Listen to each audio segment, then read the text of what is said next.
The knife was in my hand when my granddaughter whispered those words. Necesitas huir de tus hijos inmediatamente. The frosting had just started to crack under the pressure of the blade right where I'd piped it too thick, trying to make the rosettes look fuller. I paused, not because of the cake, but because of her voice. It didn't tremble. It didn't beg. It landed like a flat stone skipping once on still water. That day, the house smelled like warm vanilla and hydrangeas. My daughter Harper had brought blue and white bouquets, all arranged in mason jars, wrapped in twine. Aesthetic, she called it. I let her. The kitchen buzzed with the kind of soft noise that only comes when people are pretending to be at ease. Julian was pouring sparkling cider into vintage glasses he'd brought in a padded case like he was styling a magazine shoot. Harper stood by the window, lit, like she knew how to find the perfect lighting without looking. She wore cream linen barefoot, her hair pinned up like she'd just finished meditating. And me. I stood by the island with a knife in my hand and a granddaughter staring straight through me. The room shifted, not in the physical sense, but something beneath my skin adjusted. My spine caught the memory of every long shift I ever worked. My knees remembered every moment they'd held me up when I felt like collapsing. My hands went still. Maya stepped closer like she'd say it again. But she didn't have to. I heard it. And I knew. This wasn't drama. It wasn't exaggeration. It wasn't about who forgot to set the table or left me off an RSVP. It was bigger.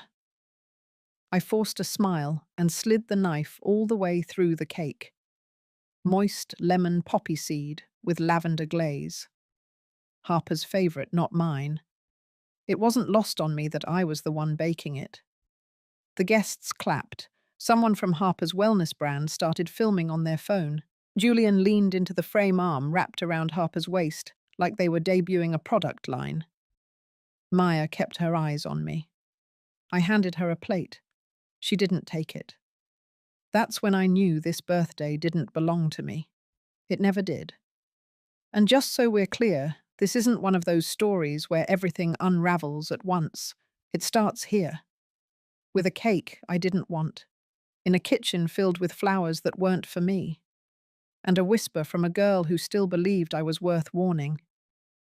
If any of this sounds familiar, keep listening. Because maybe like me, you've been smiling too long in a room where you don't belong. After the cake was served and the flashbulbs cooled, I found Maya waiting by the pantry door. She didn't smile. She didn't blink. She held her phone low in her hand. Screen dimmed her thumb, hovering over the edge like she was weighing whether to press play.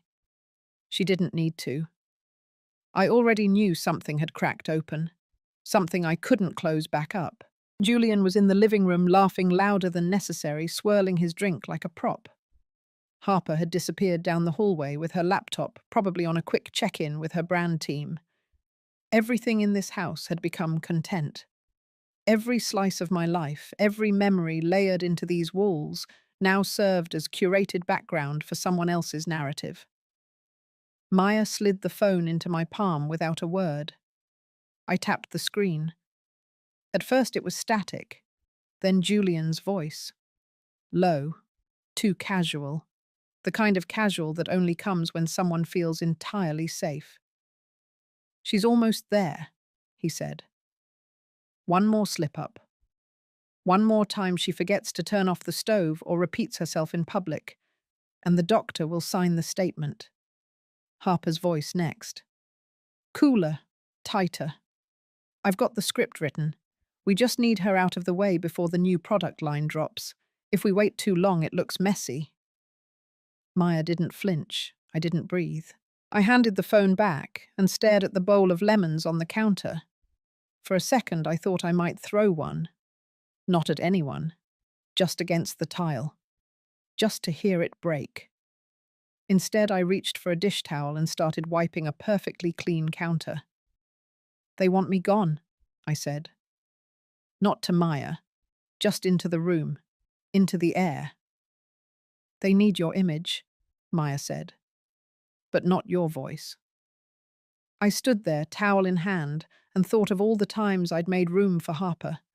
When she had stage fright at her first recital, when she begged to transfer schools because she didn't fit in, when she cried over her first failed relationship and asked if she could come home. She came home, and slowly, she made it hers.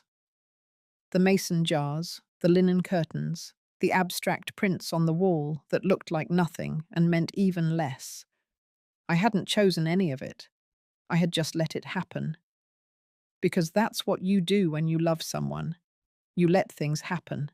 Until one day you look around and nothing feels like yours anymore. Maya stepped closer. There's more. She pulled out a folder from her bag. Printed emails, insurance documents, a typed-up schedule for an in-home evaluation by a doctor I had never met. They were planning to have me declared unfit, to transfer assets, to take over everything I'd built. I didn't speak.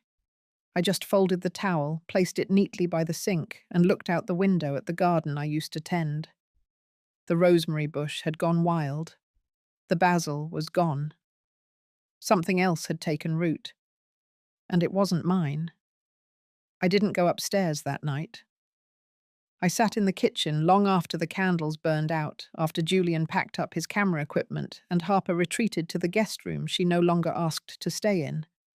I stayed right there in the corner by the stove, staring at the lines between the tiles I had scrubbed 1,000 times. The house was quiet, but not still. Pipes settled. The old oak above the back patio creaked every now and then. A car passed once slow tires over gravel. I counted those sounds to keep from thinking. But the thoughts came anyway.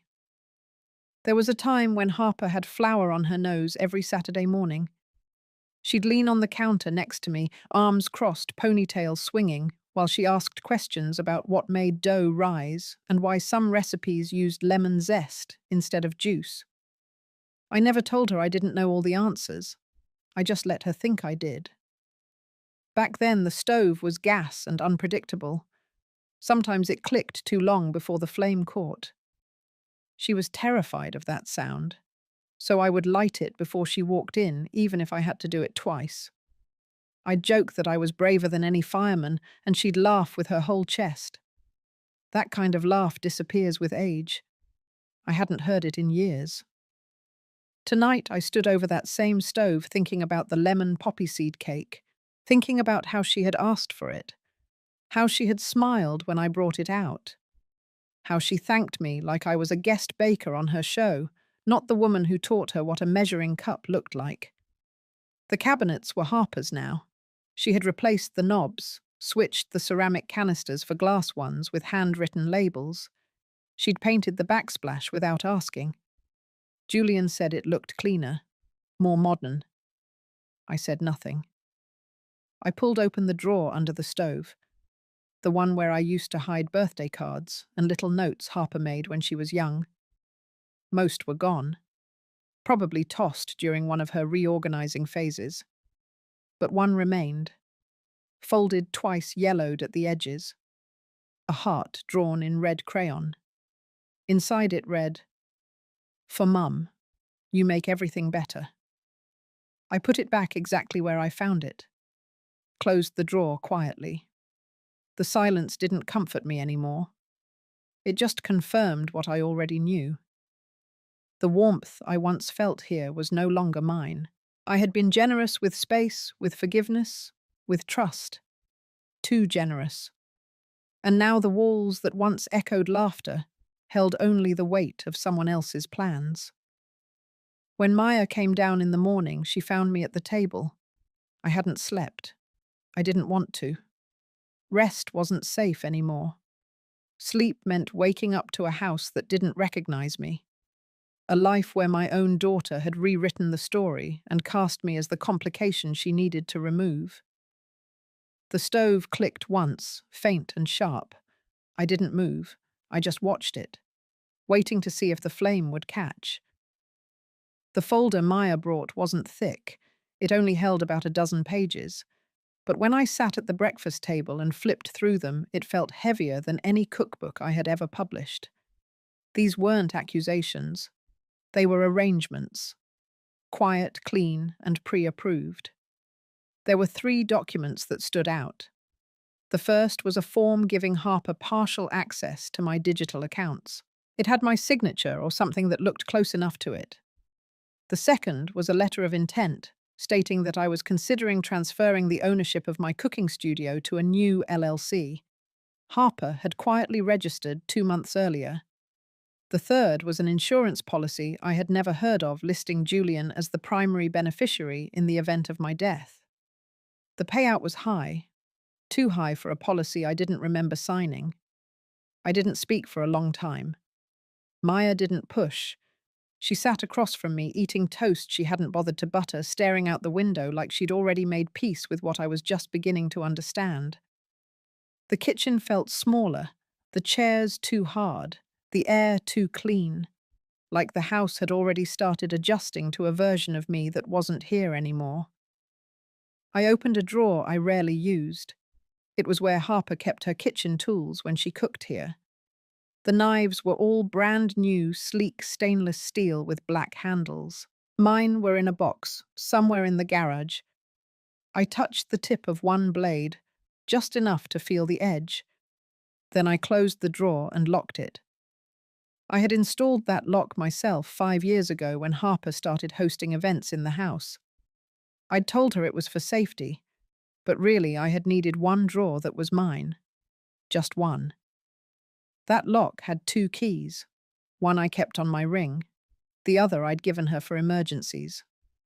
I checked my keychain. My key was still there. That night when Harper came back from yoga, she dropped her bag on the counter like she lived there. She opened the fridge, pulled out a bottle of pressed juice, and walked away without a word. I waited until she was upstairs before I checked the drawer again. Unlocked. The lock wasn't broken. It had been opened with a key. The second one. I didn't sleep. I sat in my armchair, hands folded, the folder still on my lap. Around 2 in the morning, I went out to the garage and found the box with my old knives. Dull wooden handles, a little rusted on the edges. I brought them back in and placed them on the counter. Then I locked the drawer again and kept both keys. I wasn't ready to say anything. Not yet. But something had shifted. It wasn't just about money. It wasn't even about betrayal. It was about space. About the silent erasure of a life. One drawer at a time. One password. One paper. One key. Until there's nothing left of you in the house you built. On Wednesday morning, Harper announced she wanted to film a new episode for her wellness series. She called it a spontaneous mother-daughter segment. Her audience loved authenticity. Julian arrived 20 minutes later with his gear all packed in soft-sided cases labeled with his production brand. He greeted me with a kiss on the cheek and called me radiant. I nodded, not smiling. The kitchen had already been rearranged before I even had coffee. Harper swapped out the aprons hanging on the wall. The ones she brought had their logo on them. Julian adjusted lighting angles like we were preparing for a documentary. He asked me to stand at the left side of the counter where the light hit best. I stood where I always had in the middle. Maya helped me prep the ingredients. She didn't speak much, but her eyes didn't miss a thing. I handed her the flour. She slipped a small black camera from her pocket and set it quietly between the cookbook stand and the spice rack. No lens, no blinking light, just a black square the size of a matchbox. She placed a ceramic spoon rest in front of it and stepped away. Harper took center screen. She introduced us like I was a guest chef on her platform. She smiled wide. Her hand brushed mine when she reached for the whisk. It wasn't soft. It felt like a cue. Julian gave her a thumbs up behind the camera. We made almond scones with lavender glaze. My recipe. Harper called it an inspired fusion. I didn't correct her. Her followers would eat it up either way. Halfway through, Harper leaned toward the camera and thanked everyone for tuning in. She spoke about legacy, about generational knowledge, about the honor of learning from a parent. Her tone was syrupy. I could barely stand it. Behind the camera, Julian mouthed lines to her like they had practiced. When the camera stopped rolling, the air shifted. Harper wiped her hands. Julian handed her a drink.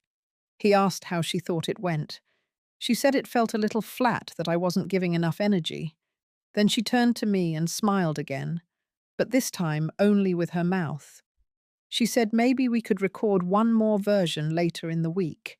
Something warmer, something more emotive. She said maybe I could wear something brighter or speak a little faster. Just a suggestion. I looked at Maya. Her face stayed still, but she nodded once, small and sure. Later that night, in the privacy of her room, Maya showed me the footage from the hidden camera. It had picked up everything, not just the scene, the comments after, the way Harper spoke when she thought I wasn't listening, the way Julian referred to me as the brand's nostalgic anchor. His words, not mine. They weren't building a legacy. They were building a product. And I was the packaging. I didn't cry. I didn't scream. I just sat on the edge of the bed and pressed play again. Watched the smile on Harper's face flicker as she turned away. It wasn't cruel. It wasn't angry. It was indifferent. Somehow that was worse. That Friday, Maya skipped her morning lecture. She stayed at the dining table with a notepad and a laptop open to 3 browser windows. I recognized one as a legal site. Another looked like a news outlet. The third showed a simple profile picture of a woman in uniform. Maya tapped the screen. Detective Noelle Avery, Financial Crimes and Elder Protection Unit, based in Savannah. Quiet, precise, and hard to reach. But Maya had found her. The woman had once investigated a case where a son used forged documents to gain control of his mother's medical and financial rights. The outcome had been rare, public. The son lost everything. The mother got her name back. Maya had already sent a message. I stood in the doorway, hands in my pockets, watching her work like it was a natural part of her day. I didn't say anything, just listened to the tapping of keys and the faint hum of the refrigerator behind us. She looked up. There's a pattern to what they're doing. It's not just you. Harper and Julian have been using your presence to build value. Emotional branding, targeting women who miss their mothers. The words landed like a flat stone, not heavy, but final. I walked to the kitchen and turned on the kettle. The smell of chamomile filled the air. I opened the pantry. The jars were still labeled in Harper's handwriting, but behind them, buried on the bottom shelf, I found a worn recipe card. My handwriting. Faded but familiar. Lemon cornbread with honey thyme butter. A recipe I hadn't used in years. I placed it on the counter, just to see it again. Harper came home around noon. She wore a soft white sweater and expensive shoes, her hair in a loose braid. She walked in like she belonged to every corner of this place. She said the kitchen felt stale, that maybe we should repaint before the next shoot. Julian would call someone. I didn't answer. She looked at the counter, at the recipe card. Her mouth curved slightly. Not a smile. Something else. She said that one was old, that it didn't fit the brand anymore. Then she went upstairs. I stared at the recipe for a long time. Then I slipped it into my apron pocket. That afternoon, Maya made another call. Noelle picked up this time. They spoke in short, quiet sentences. Maya took notes. I sat beside her, watching the lines form on the paper. Dates, document numbers, a contact at the insurance board. We were building something. Quietly, carefully, like a slow stew left on the back burner. By evening I was tired, Not from work, but from holding still. Before bed, I wrote a list, not of people to confront, but of recipes, old ones, the ones Harper had erased from the website, the ones I used to make when the house was full of real laughter, not canned applause. I folded the list and put it under my pillow. Sometimes you don't fight fire with fire. Sometimes you let them light the match and then you wait. Because every role comes with a script, and sometimes the script breaks. And when it does, the truth walks in, quiet, uninvited, impossible to ignore. On Sunday morning, I took out the cast-iron skillet that hadn't been used in years, the one with the worn handle and tiny crack along the edge. It had been my mother's. I scrubbed it clean, oiled it lightly, and left it to heat in the oven. That skillet had made hundreds of meals. It would make one more. Harper was away for a speaking event. Julian had followed with his camera and tripod. They wouldn't be back until Monday. I had time. Maya sat at the table sorting through files. She looked up when I pulled out the recipe box. I didn't have to say anything. That night, I announced a special live stream. I wrote the post myself.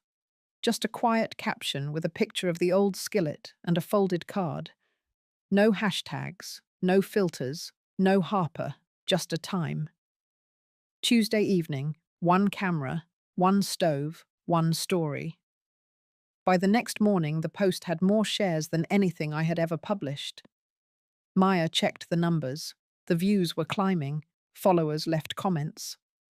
Old students, former co-workers, people I didn't know, but who remembered my face. Some said they missed my cornbread. Others said they missed me. Tuesday came quietly. I wore my oldest apron, the one with stitched corners and a name tag that had faded to a soft blur. Maya adjusted the lights. Set the mic, tested the stream connection. She didn't speak much. We didn't need to. Harper and Julian returned that afternoon. They didn't say anything about the setup. Julian asked if the kitchen was clean. Harper glanced at the camera and made a note on her phone. She said she would be ready by 7. At 6, I handed Maya a sealed envelope. "I want this filed with the attorney first thing tomorrow," I said. She nodded. Then I reached into my pocket and pulled out a list. Not of recipes, of names, friends, colleagues, witnesses. Each one had been contacted, each one ready, not loud, not public, but solid. At 6:30, Harper came downstairs in full makeup, her cream sweater spotless, her eyes practiced. Julian sat up beside Maya. He offered her a cold smile. She didn't return it. 7 o'clock, I stepped into the frame. No Harper, no Julian, just me and the skillet. I began with cornbread. I talked about time, about honey warmed over low heat, about how recipes are inherited, but meaning is earned.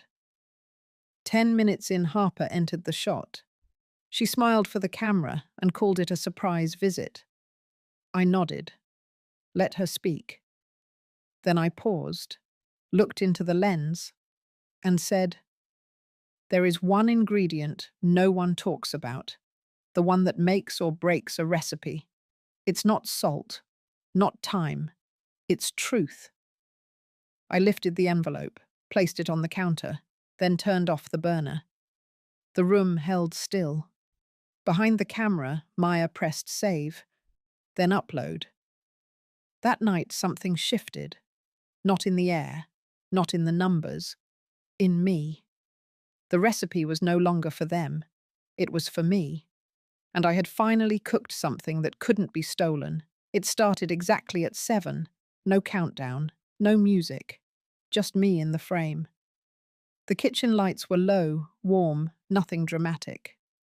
I stood behind the island hands resting on the old cutting board, the skillet beside me already hot. The scent of honey and thyme lingered, barely noticeable unless you were really paying attention. It wasn't a performance. It was a return. I spoke slowly.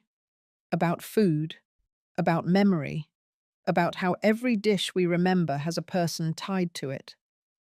I shared the history of the recipe, where it came from, how I used to make it for Harper after piano practice, how she once called it magic bread because she thought it could fix bad days. I didn't force emotion. I let it come naturally like steam from the stove. Halfway through, Julian appeared behind the camera. He didn't speak, just gave Maya a look and took out his phone, likely checking metrics. Harper followed a few minutes later. She walked in with her usual quiet authority, already styled lips, lightly glossed hair down in soft waves. She stood just off frame, arms crossed, waiting for her cue. There was none. I didn't stop talking. I didn't change tone. I continued folding ingredients, letting the rhythm of the recipe guide the room. The viewers were climbing. Maya whispered at one point, but I kept my eyes on the bowl. Then Harper stepped into the shot. She smiled and placed her hand on my shoulder like she was joining a family reunion. Her voice lifted as she introduced herself. Thanked everyone for watching and called this moment spontaneous and beautiful.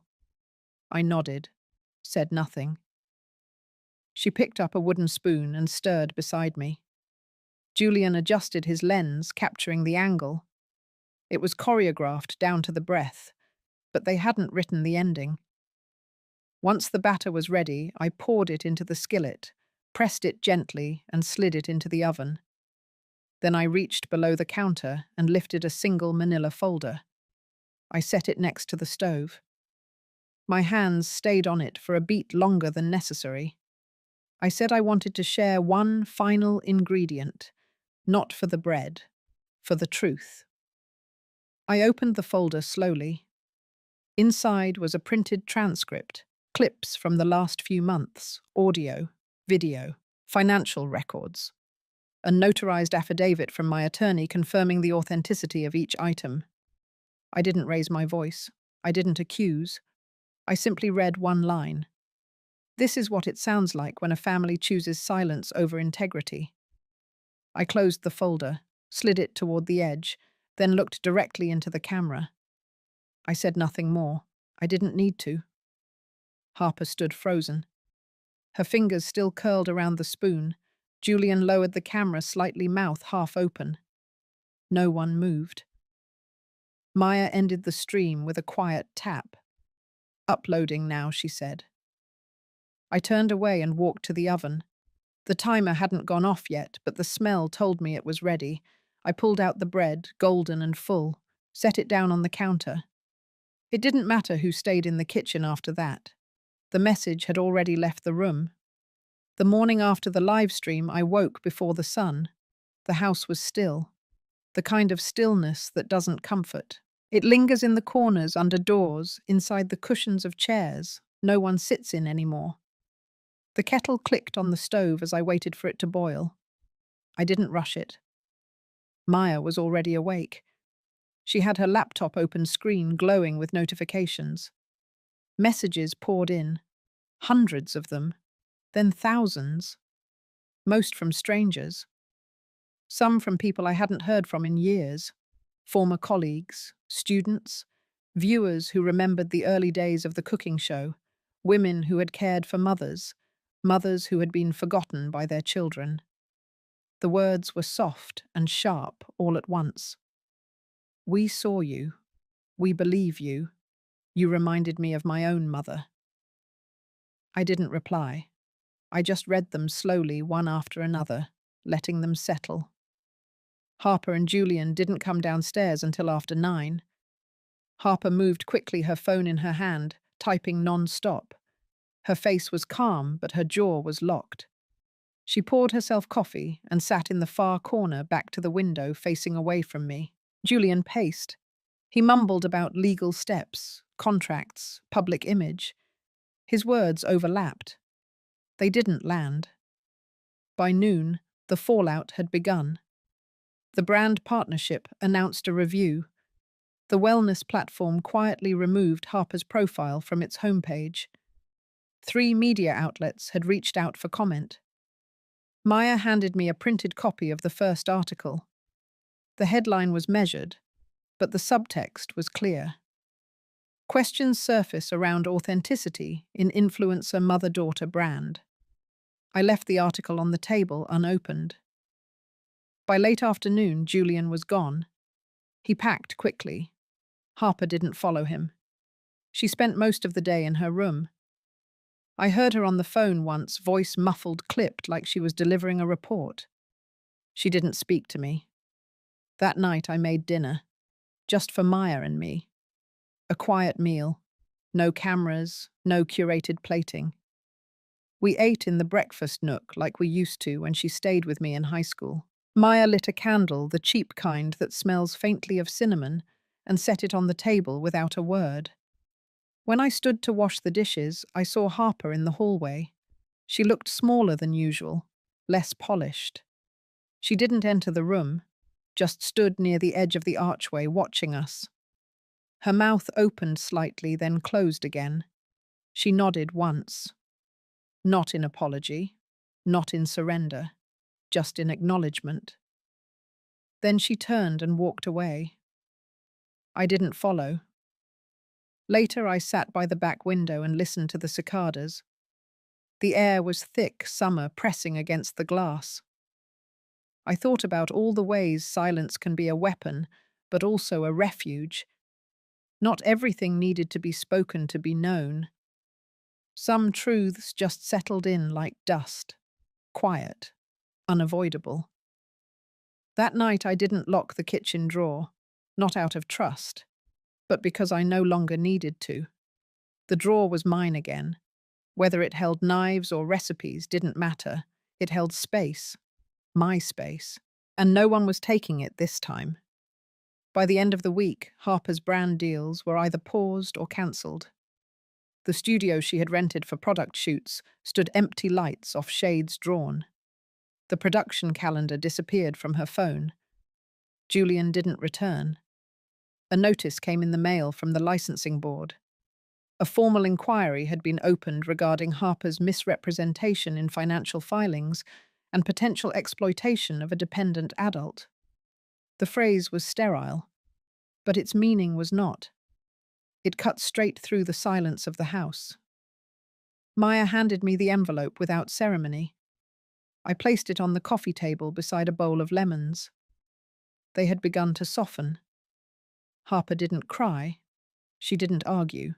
She didn't ask for explanations. She moved through the house with a kind of detachment, like someone waiting for a train that would never arrive. The confidence in her steps had faded, but not entirely. There was still calculation in the way she answered phone calls, always by the window, always in a low voice. I let her stay, not out of kindness, not out of guilt, but because something deserved to be seen all the way through. Maya received a follow-up call from Detective Avery. They had reviewed the footage. The affidavit was accepted. Statements would be taken. It wasn't about pressing charges, not for me. I wasn't looking for punishment. I was looking for clarity, for someone somewhere to say aloud that what happened had happened. That Sunday, I took back the studio. It was quiet. The door creaked the way it always had. The walls were still lined with cookbooks. Some were mine, some were borrowed. The chalkboard Harper used for branding slogans still had her handwriting on it. I didn't erase it. I turned it over and wrote something new. Legacy does not require performance. I opened the windows, the room filled with air. Then I went to the shelf and pulled down a single folder. Inside were the original articles of incorporation for the cooking studio, signed by me, years ago. Before the cameras, before the slogans, before Harper. I took them to the courthouse Monday morning. Maya came with me. The clerk was polite, efficient. The papers were restored, my name returned to the record. No announcements, no ribbon cutting, just a quiet update in a dusty registry. That night I stood in my kitchen again, alone. The skillet was back on the stove. I had seasoned it with care. It hissed as I laid cornbread batter into its surface. The smell rose quickly. Familiar, real, no camera, no microphone, just me and the sound of something becoming whole again. Harper's room stayed dark that night. She didn't come down for dinner. Maya did. We ate at the small table by the window. I didn't ask where Harper was. I didn't need to. Some things collapse with a sound.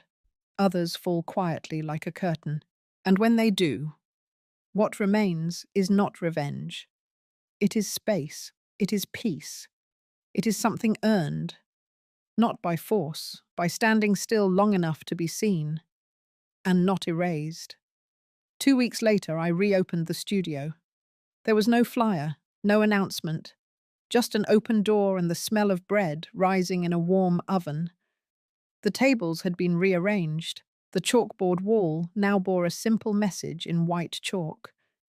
You are still welcome here. No names, no logos, no curated brand language, just the truth served quietly. I called the space something new, not a brand, not a show, just a place. We called it the kitchen without conditions, a room where women my age could gather not to perform, but to cook, to speak, to breathe. Some came with aprons still folded from drawers they hadn't opened in years. Some brought silence. That was welcome too. Maya helped organize the sessions. She reached out to a few local centers. No social media, no press kits. Word spread like it used to, one woman at a time.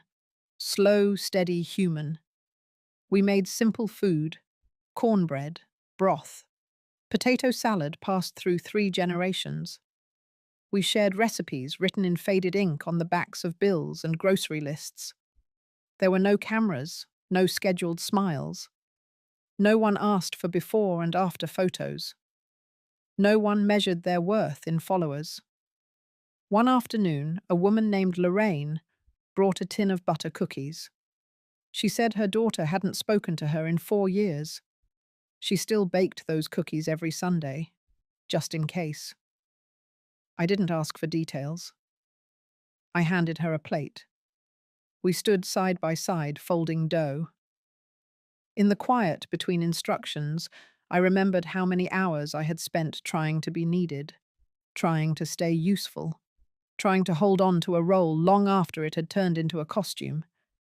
That weight was gone now. The studio filled with a new kind of noise, the scrape of spoons, the clink of measuring cups, the gentle hum of stories being told not for the camera, but for each other. Harper hadn't returned to the studio since the day the papers were reinstated. She hadn't stepped into that space again. And that was all right. She had built something fragile, something curated, and when it cracked, there was nothing inside holding it up. But here in this kitchen, there was weight. There was history. There was enough salt and flour to make something lasting. Maya filmed none of it, but she kept a notebook, a plain one softcover with lines that bent slightly from her handwriting. She said one day it might be a book. I told her it already was, even if no one read it. Some stories don't need to be published. Some are baked into the air and held in the hands of those who remember. And that is enough. The first rain of the season came quietly. No thunder, just the hush of water brushing against the window panes, gentle and steady. I stood by the kitchen sink, towel in hand, drying the last plate from that morning's class. The smell of cinnamon and browned butter still lingered in the air. Maya had left early. She had an interview with a community publication, one she had pitched herself. They wanted to talk about the kitchen without conditions. She asked if I wanted to join. I told her she already knew what needed to be said. The house felt full in a new way, not of people, not of noise, but of presence. There was nothing being hidden, nothing being staged, only things that were real and stayed. I reached into the drawer beside the stove and pulled out a folded note. It had been there for years, forgotten between old instruction cards and faded measuring charts. The handwriting was Harper's, blocky from when she was 8. Thank you for making things feel safe. I placed the note on the windowsill, left it open. That afternoon, I baked a batch of cornbread, not for a class, not for the stream, not for a brand, just because the kitchen smelled better when something warm came out of it. As I pulled the pan from the oven, I heard footsteps on the porch. Not rushed, not hesitant, just steady. I didn't turn. I sliced the bread slowly, placed 2 pieces on a small plate. I set one at the table, the other I kept near me, and then I sat. I didn't speak. I didn't need to. Some stories end with a door closing. Mine didn't. Mine stayed slightly open, long enough for the scent to reach whoever needed to remember it, long enough for me to finally feel whole without needing to be seen. If you've ever been a mother, a daughter, or simply someone who stayed silent out of love, then this story was meant for you. Thank you for listening all the way through.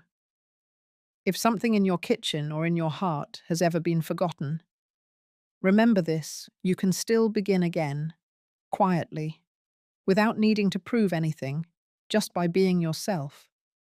If you saw yourself in this story, you're not alone, and there is still so much of your worth that no one has taken from you.